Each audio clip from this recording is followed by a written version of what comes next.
التمارین میں آپ کے جو کلمات تراکیب ہیں: حارثین شوق طلع و بھارو، اسرا قیدی، عرض دنیا دنیا کے فائدے، یوسخینہ خون ریزی کرنا کچل دینا یعنی خون بہانے کے ہیں۔ مشقی سوالات میں اس چیپٹر میں بھی آپ کا ایک ہی سوال ہے، وہ کہ اللہ تعالیٰ نے مسلمانوں کو جہاد پر ابھارنے کے لیے کیا ترغیب دی ہے۔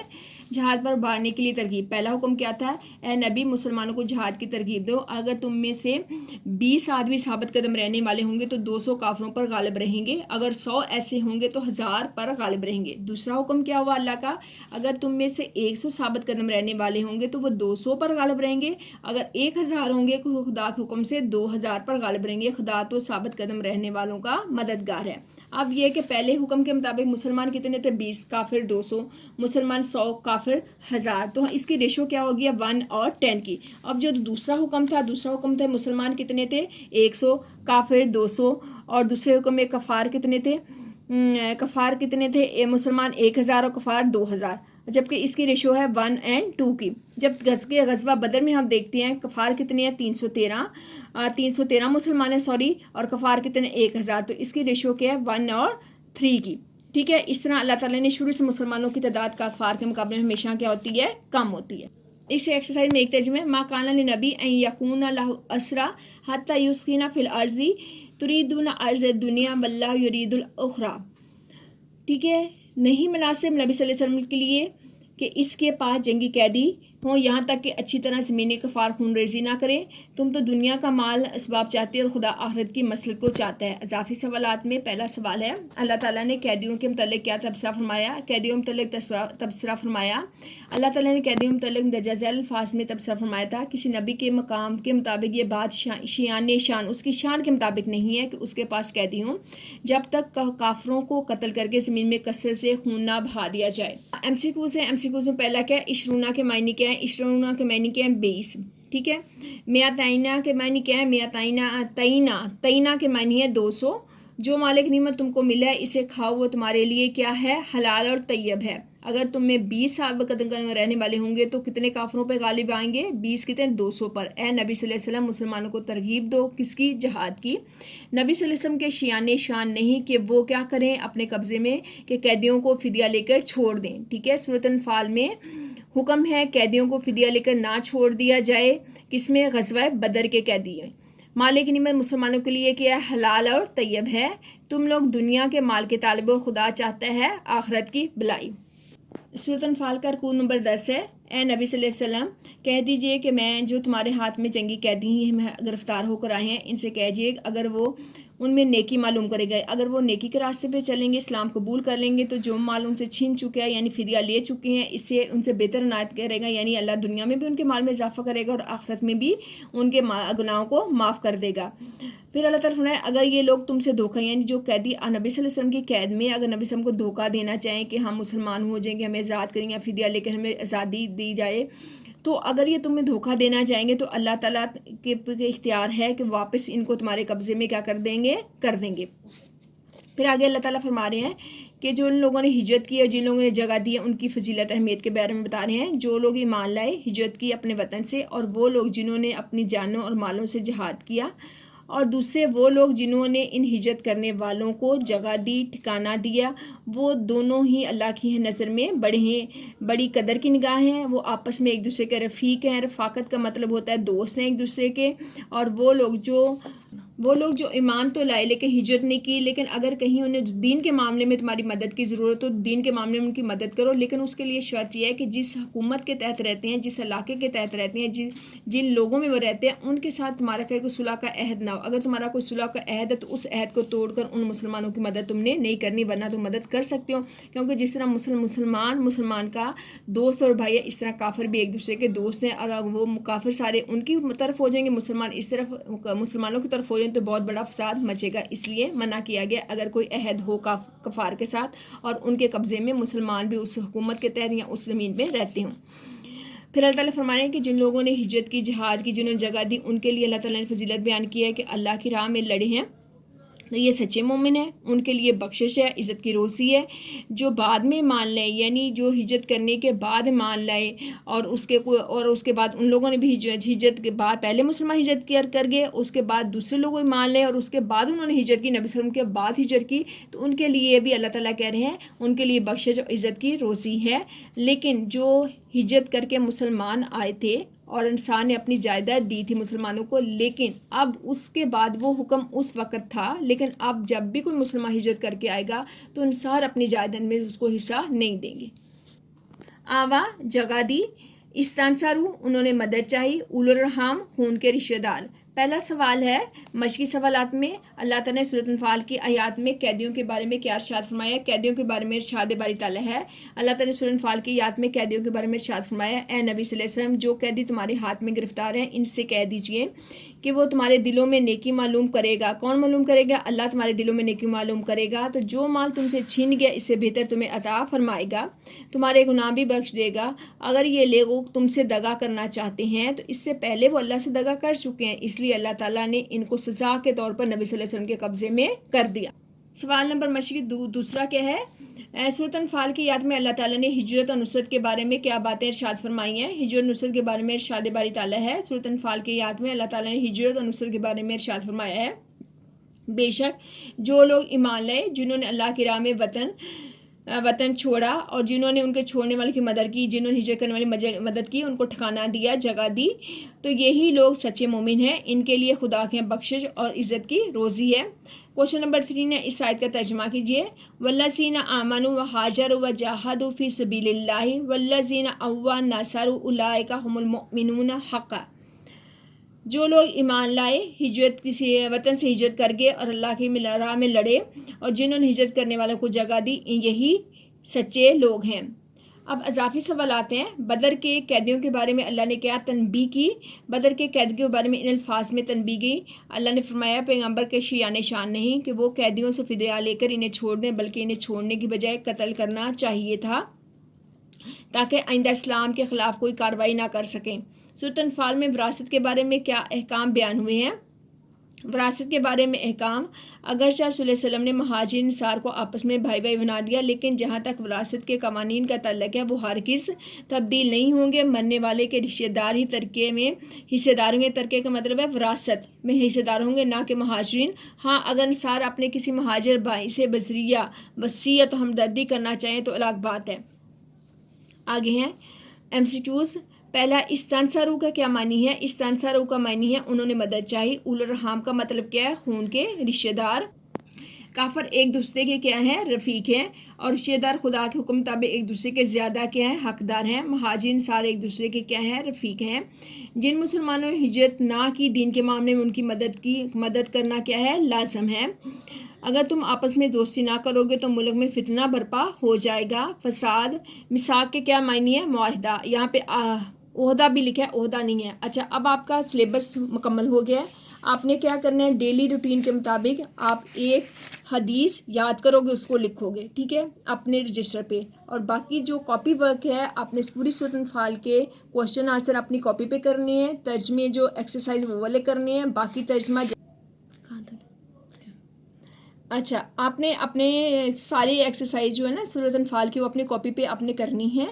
اور آیت لکھنے کا طریقہ جو میں نے اپنے شروع میں آپ کو بتایا تھا کہ آپ آیت کا پہلا لفظ لکھو گے، آخری لفظ لکھو گے، اس کے بعد اس کا ترجمہ آپ ترتیب کے مطابق ڈیلی بیسس پہ یاد کرنے کا کام آپ کا ہے، ٹیچر کا نہیں ہے۔ تو آپ نے ایک دن حدیث یاد کرو گے اور ایک دن لانگ ٹاپک کا ایک کوشچن، ٹھیک ہے، ایک دن حدیث پھر ایک لانگ، جب یہ مکمل ہو جائے تو پھر آپ نے سورۃ انفال یاد کرنی ہے۔ جزاک اللہ، السلام علیکم۔